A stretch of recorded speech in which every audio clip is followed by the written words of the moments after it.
Hello,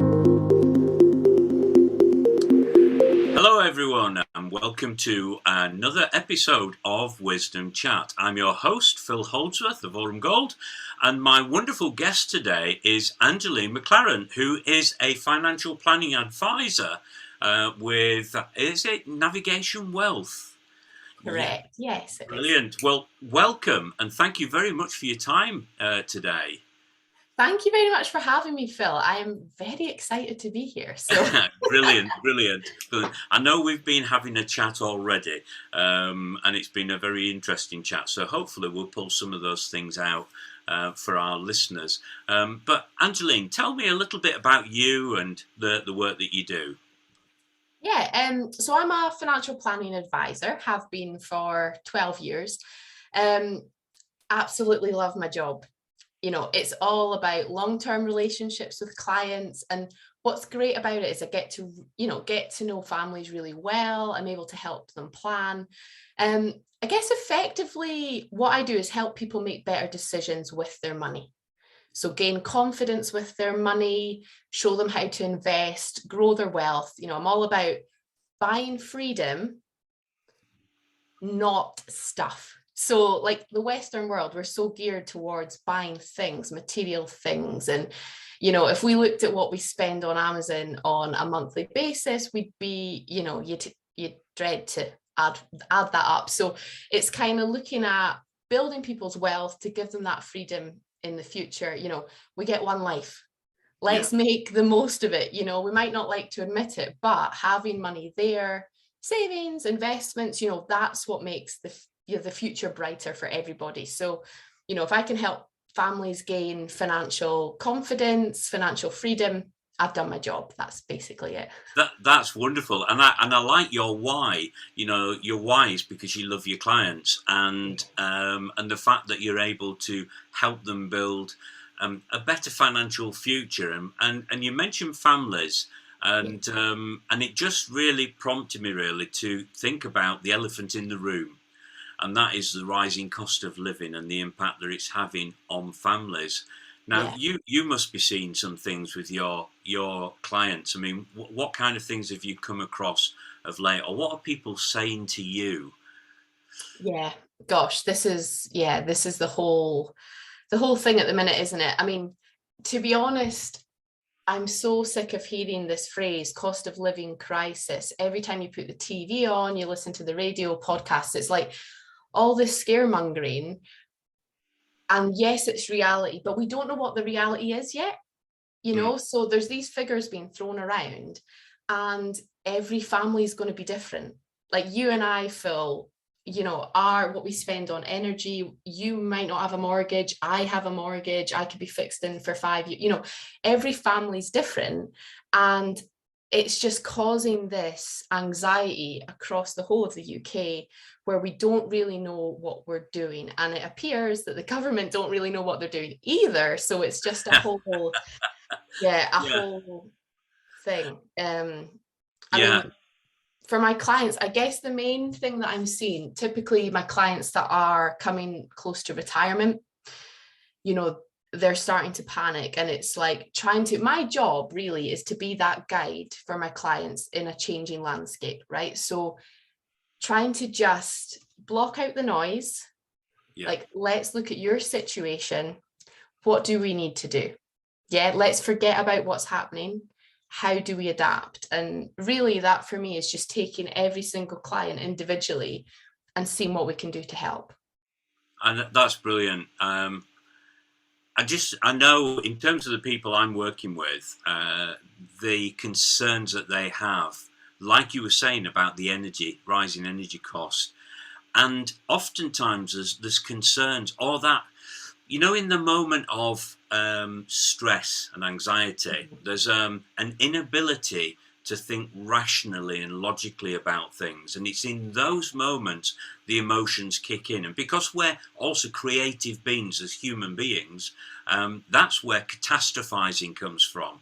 And when you got supposed learned people leading our nation, giving us information that means absolutely nothing, as you rightly say, to the everyday person in the street. What is an average? It's like there's no averages here because we're all different, as you've alluded to, and you're right, we are different. But giving out this sort of message that doesn't really mean anything to anyone causes in itself stress and anxiety, because people Yeah. are still left wondering, but what does it actually mean for me? And I thought it was interesting as well. You touched on the retirement side as well.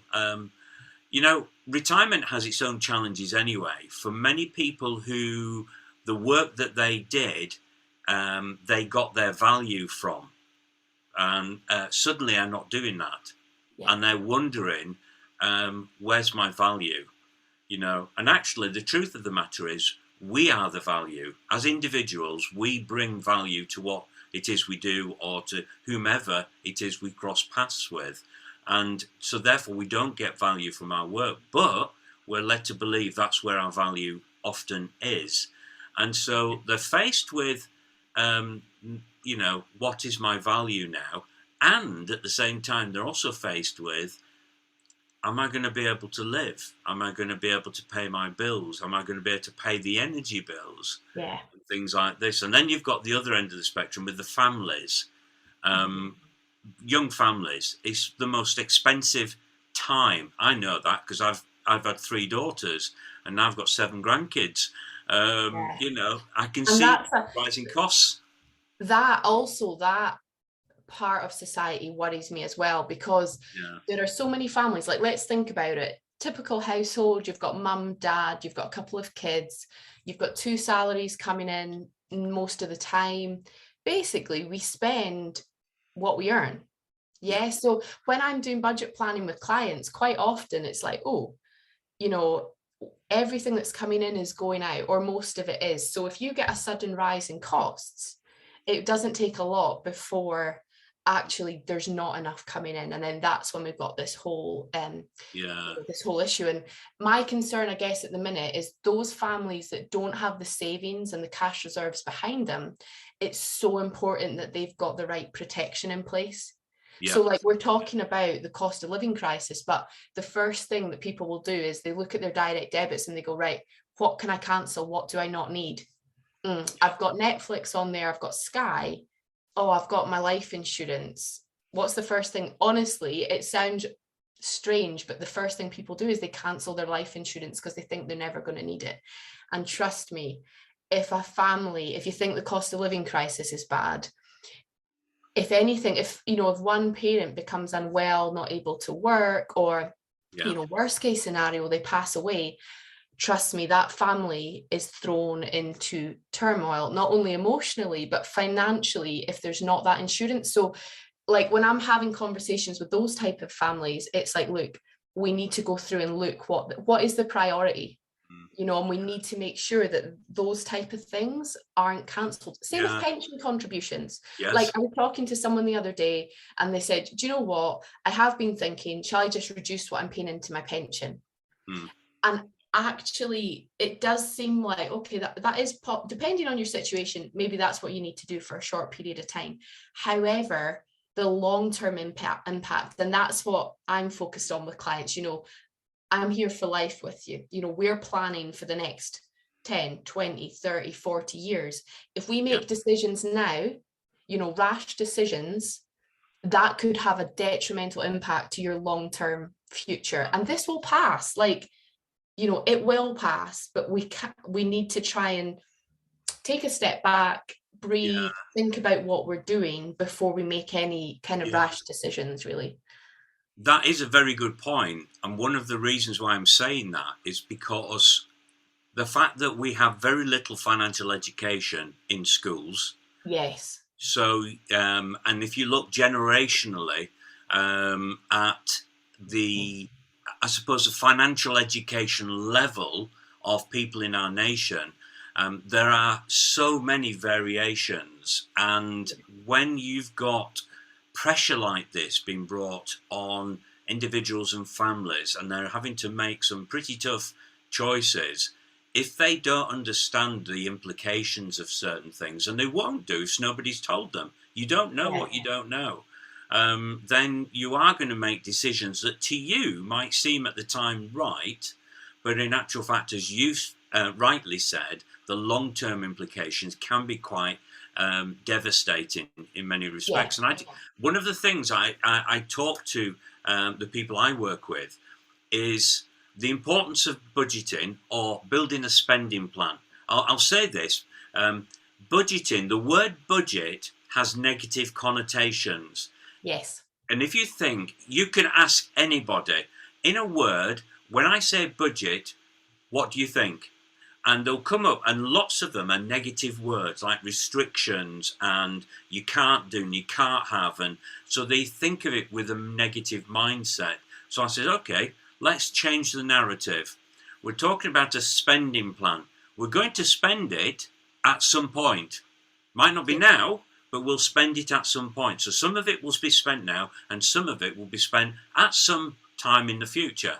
But it's still a spending plan. And so people's mindsets kind of shift more to the positive side. Oh, right. And the reason why I did that was because less than 50% of the working population have any kind of financial plan. And so when you come back to the moment where people have to make these crucial decisions that you were talking about, Angeline, it's no wonder then that they will make what would be to us irrational choices. But in their spending plan, I always say to them, you must have something in there that you love. So take that example you said about, I've got Sky, I've got Netflix. Okay, you might be able to rationalize some of that. You'll still need something because people still need to have a life. But maybe let's look at reducing it as opposed to getting rid of something that actually is going to have far-reaching implications. That's been my approach anyway with people. But yeah. I say a similar thing actually. When it's just, if you did look through your bank statement and you think, oh my goodness, like I use Amazon as the example because you see all the Amazon vans driving around the UK, every day. And if you look back on your Amazon history and you go, what have I bought? And you look at these random purchases. Anytime you do come to make a purchase, especially in a time like, regardless of who you are at the moment, this cost of living crisis is going to have some kind of impact. It will affect everybody, but obviously it's going to affect certain people more than others. And when we are now making these decisions to purchase things, I often say to my clients, like, just take a little second, ask yourself a couple of questions. Do I need this? Is it something that I need? Okay, so I had a baby at the start of the year. His baby formula, yes, we need it. Absolutely. There's no questions asked. It's a purchase. Okay. Do I love it? And do I love it? Am I going out? Am I going to clothes shopping and I'm purchasing something? Do I love it? Is it really going to make me happy? How many times am I going to wear it? Let's look at the cost of something. And you know what? If it was a work suit and say it cost £200, that's a lot of money to just fork out. However, if that's going to last me 5 years, I'm going to be wearing it at least a couple of days a week. Actually, that's an investment. That's a purchase that, okay, I can see the value in that. However, if it was like a cheaper suit that I was buying from maybe a website that, might not last 6 months, and actually there are these things that we have to kind of ask ourselves. But if it is something we love, we have to have it. Holidays, we love holidays. There are certain things, if you love it, okay, but if you're buying it and actually you don't need it, or actually how many times am I going to use it, just think about it before you make the purchase. I always say to people, what about if you see something and you think, oh, I like that and I want to buy it, so there's that spontaneity. I said, what about taking a week to think about it? Say, oh, I've spotted it, I've checked it out, yes, I like it, but walk away and give yourself a week. It's about giving yourself time to actually begin to think rationally about something rather than the spur of the moment, usually to satisfy a need within you. And sometimes, and this is why I said before, we talk about motivations behind why people do what they do. So if the motivation is, I need to feel good about myself, Why Yeah. do you need to feel good about yourself? Well, something's happened, or I just feel a bit down, or so I have this need to spend some money because it makes me feel good. And so I said to this one client, I said, what about walking past and giving yourself a week? And then if you still feel the same about it, coming back, and as long as it's within your means, purchasing it. I couldn't possibly do that, she said. And I said, why not? She said, well, it might not be there. So I said to her, Yeah. I said, what difference will that make to your life? And that got her thinking. And she said, well, it wouldn't. And Yeah. all of a sudden, reality is now kicking in, and it's what you're saying, isn't it? It's actually, you can really love something and really love something. No, that is perfect. That's exactly what I need. I'm going to wear it lots, or I'm going to use it lots. I mean, I'm terrible for gadgets. My wife will tell you that. And, and I'm sure there's a lot of other people out there who are terrible for different things. Yeah.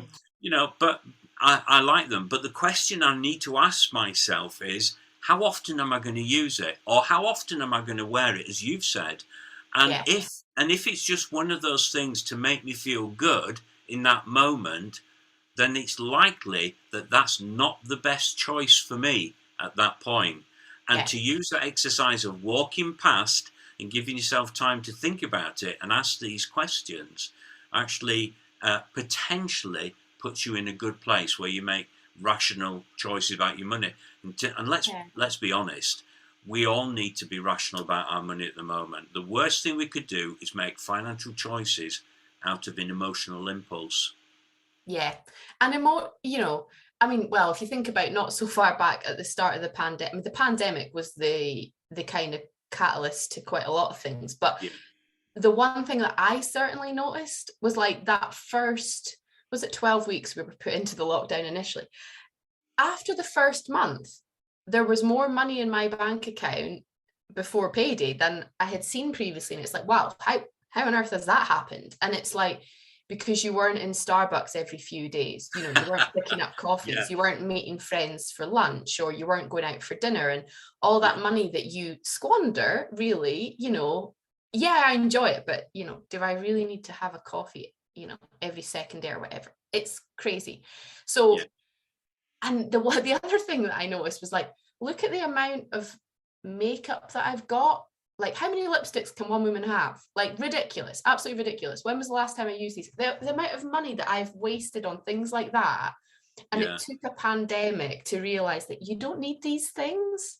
Like, realistically, we're now at a crisis point. So you've called it a spending plan, which I think is great, Phil, but I think everybody, this is a moment in time where actually let's sit down, let's stop the panic, like let's stop the worry. The best way yeah, we yeah, can do it is let's know exactly where we stand as a family, what's the situation. And actually, interestingly, speaking to a mortgage advisor recently, and obviously with what's happened, with lenders pulling all their deals and things like that since last week's announcement, it's a bit crazy. And this particular mortgage advisor was just saying, look, we are, okay, that word again, we're in unprecedented times.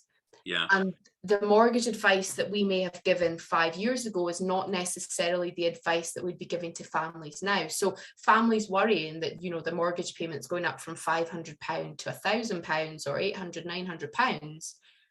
For the yeah, next few years, things like, do we extend the mortgage term to make it more effective on a monthly basis for you and reduce it later down the line? Are there things that we can do which normally we would not recommend, yeah, but we want yeah, to ensure that you can, you've still got your house. You yeah, can still, yeah, like, there are options out there if you talk to people yeah. and you And look at your own situation. that's the point, isn't it? I mean, when people are worried about things, the one thing that they tend to do is not talk to people, Yes. because in our mindset and in our society, there's still that stigma over money. And yes, okay, there's more talking about it on general terms, but when you come right down to a personal level, we still have this inability to talk about it or even think I couldn't possibly ask for help. It was Yeah. interesting. I know I diverged slightly, but I'll come back to your point there about the mortgage. Um, the number of years that people would wait when I worked in the debt advice industry. We've had people who have waited 3+ years before eventually admitting I need some help. By then, many of the solutions that perhaps could have been available for them at an early stage are no longer available, and Yeah. but you're still, working with them and taking them through what may seem like a very long dark tunnel to a light at the end. And coming back to your point about, so if people do talk, and I always say to them, look, if you're concerned about your mortgage payments, for example, talk to your mortgage provider. Yeah. Find out what are the options, because they all know what the climate is like at the moment, and where I know it's only a few. There was only one I'd heard of, but I'm sure there's a few who have sort of pulled some of their deals off the table. But the likes of media are great scaremongers, absolutely scaremongers, and play on people's fears. And I think it's terrible. But I always say to them, talk to your mortgage provider, because they may have options that you can actually engage with that may be right for you. And I like what you've said there about, even the options where you reduce your payments now during this difficult period, but when things ease up, then start to look to increase them again. Have a plan in place to do something like that. So if that is an option, but I'm not saying it is, but if it is an option, then, it's worth actually dialoguing this with the mortgage provider. And I have to encourage people to do that, because people are reluctant. So, for example, speaking to the energy providers, there's big concerns about being able to pay the energy bills. Well, speak to your energy provider. A lot has changed over these last few decades in terms of attitudes towards people who might be struggling somewhat to cover their bills. And there may be options that they can actually bring into the situation that ease that difficulty at that point in time. So, absolutely, we are here to help. That's why I do this job. It's like I just want to, bringing it back to your point about, we don't get that financial education at school. Oh my goodness, the amount of decisions we make at 18 years old, by the time we're 30, we could really have shot ourselves massively in the foot, and it takes a lifetime to sort these things out sometimes. So talking to people, I mean, when I'm speaking to mortgage advisors, people typically people want houses, so they will go and seek out a mortgage advisor. They need a mortgage advisor to sort the house out. But people don't necessarily need financial advisors, or they think about a financial advisor and they go, that's going to cost me a fortune. I don't need that. Yes. So when I'm talking to mortgage advisors that I work with, it's like, look, you guys are in a really privileged position. You've got people coming to you wanting your services. When you're speaking to them, yes, you're helping them with their immediate need of, sorting the mortgage out, getting their dream home. If you don't mention their pension or potentially investments, if you don't mention that to them at that stage, when is the next time they're going to realize they need a financial advisor? And it's going to be when they're 50, 55, 60 years old taking their pension, by which point it's too late.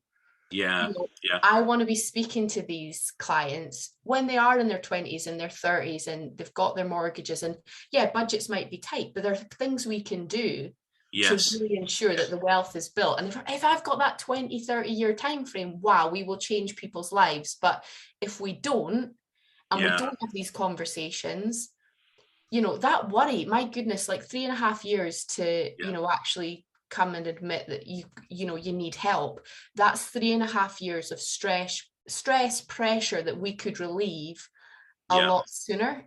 Just come and talk to us. We're friendly people. We're here to help.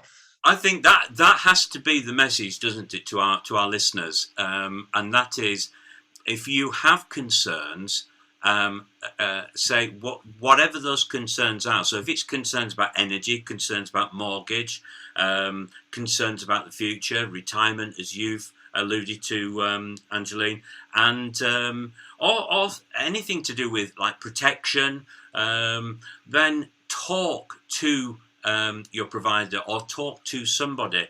Talk to, I would say, very much an independent financial advisor, financial planner like yourself.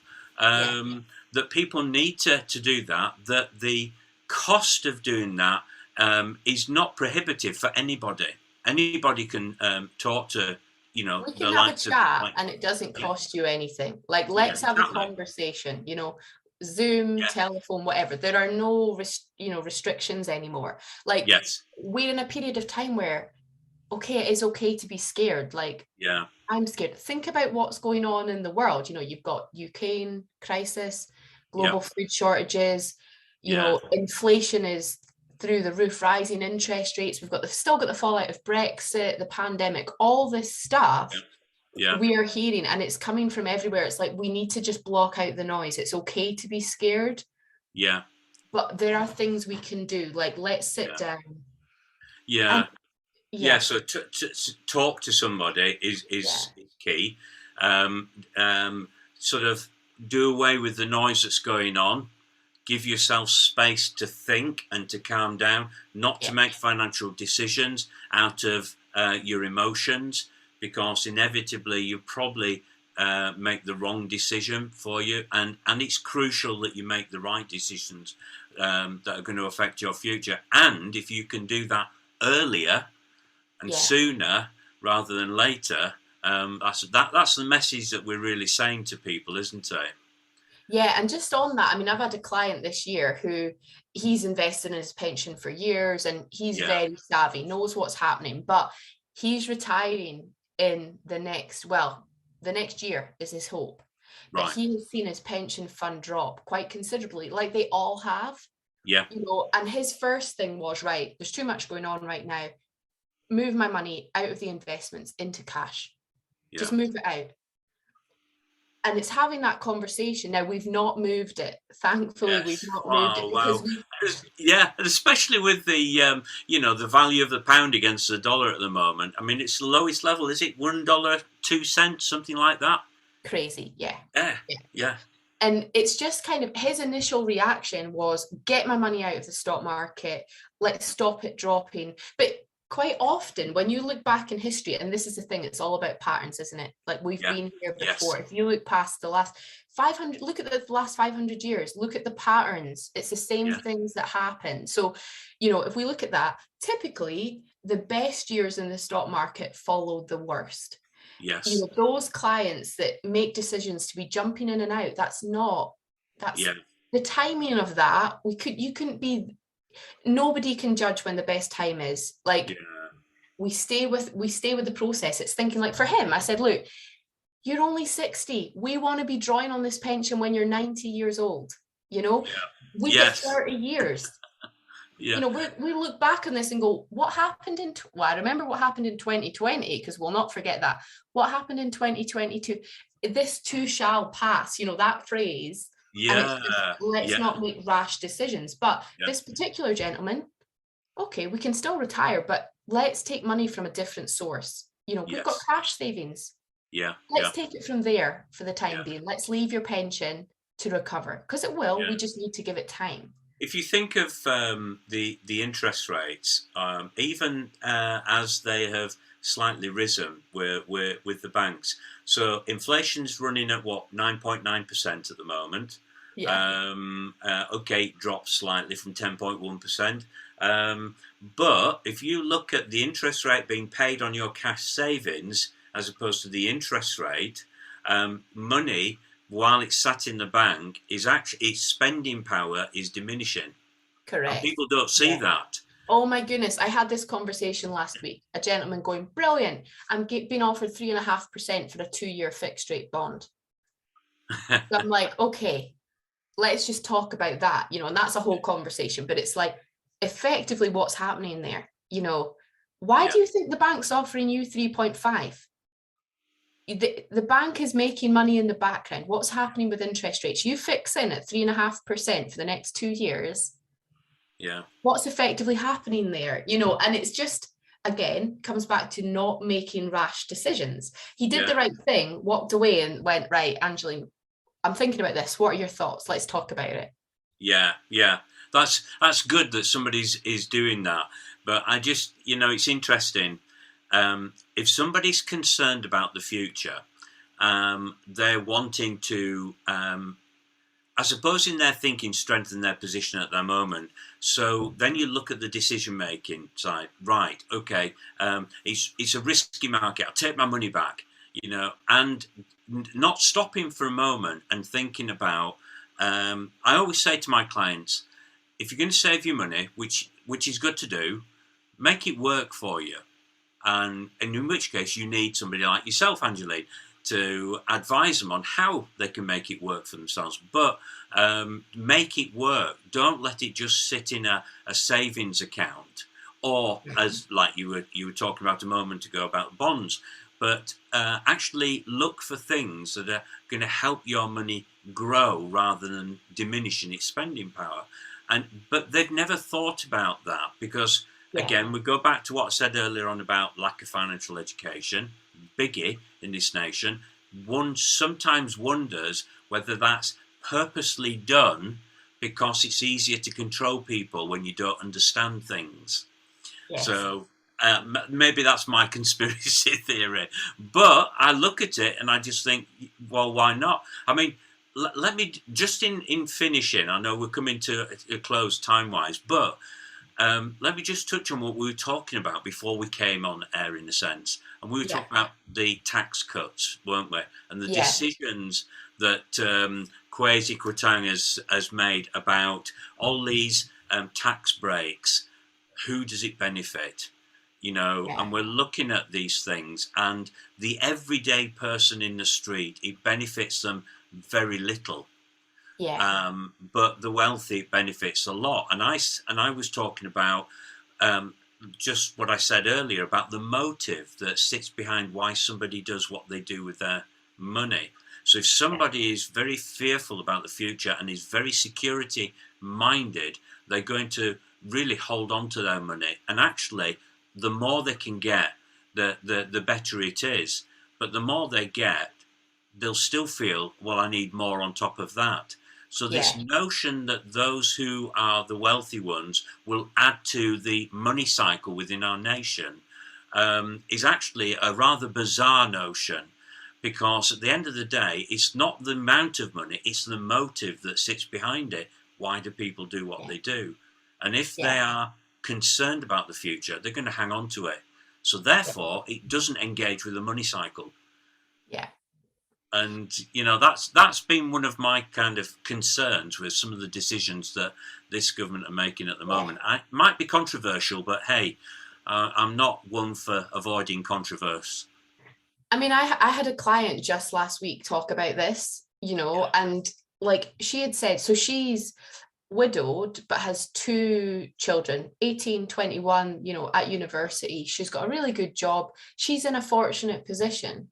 And even she was saying, why are they giving me £400? I don't need this. It's not going to make any difference to me.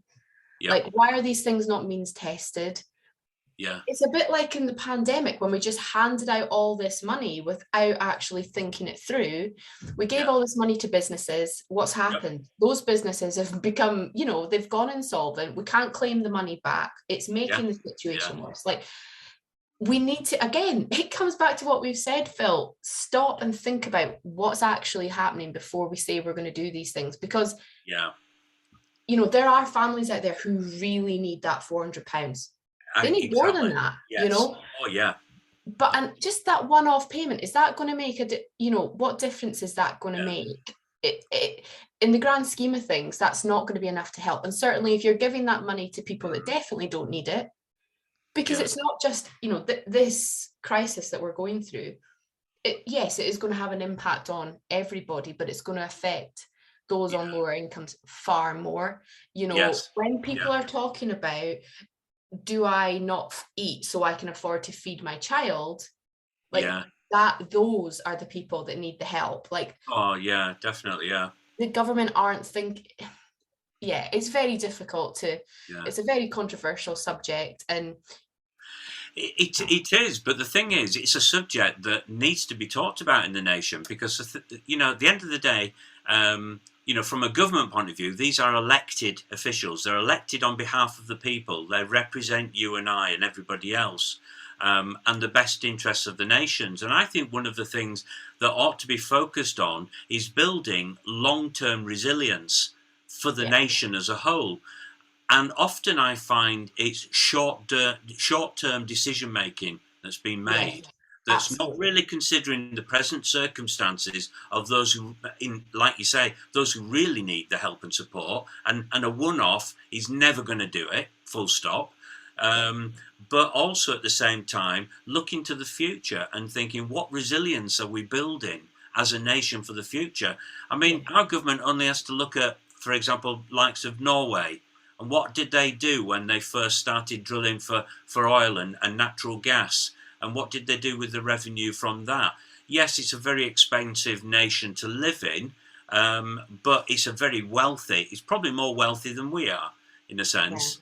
But it's because of the way they've managed it. And I'm not saying they're perfect or they've got it right necessarily, but yeah, it's just getting people to stop a moment and say, ask the question: is this decision right? Not just for now, but is this going to have positive or negative consequences going forward into the future? So yeah. yeah, we can. There's a lot we could cover, isn't there? Really? Absolutely, But absolutely. And I think the main thing is just there's nothing that we can do. What government are going to do, they're going to do, aren't they? The best thing people yes, can do is come and just talk to us, talk exactly. to Yes. people, Yeah. in the industries who can help them Yeah. make that financial plan. Let's make it personal. Yeah. These Let. figures that are being thrown about, it makes no, I don't, where are these Yeah. figures coming from? Who knows? So make it personal to you, sit down, bite the bullet, let's look at it. Yeah. You know, I sorted out pensions for a client about 6 weeks ago, and they had all these pensions, didn't know what he was doing. And once we've sorted it out, honestly, it was so lovely to see. He literally sat back in his chair. You could see his shoulders drop, and he went, "Oh my God, I'm so glad we've sorted that." Like, you Yeah. have no Yeah. idea how long I was worrying about that for. And it's like, yes, that's what we want, let's Yeah, hold definitely, hands on. definitely. Angelina, I know you sort out people's finances, and you do actually build plans that create that resilience for them in the Yeah, future. I work with people to help them understand their emotional relationship with money, what motivates them to do what they do or make the choices that they make. And I help them make better choices by understanding themselves first and foremost. You help them make better choices by the practicalities of managing their finances and looking at the future. So, on that basis, if somebody would like to talk to you, how would they get hold of you? yeah. So a couple of ways you can get hold of me. I do have a Facebook page, a work Facebook page. So it's Angeline McLaren, financial advisor. McLaren spelled MAC, the Scottish way.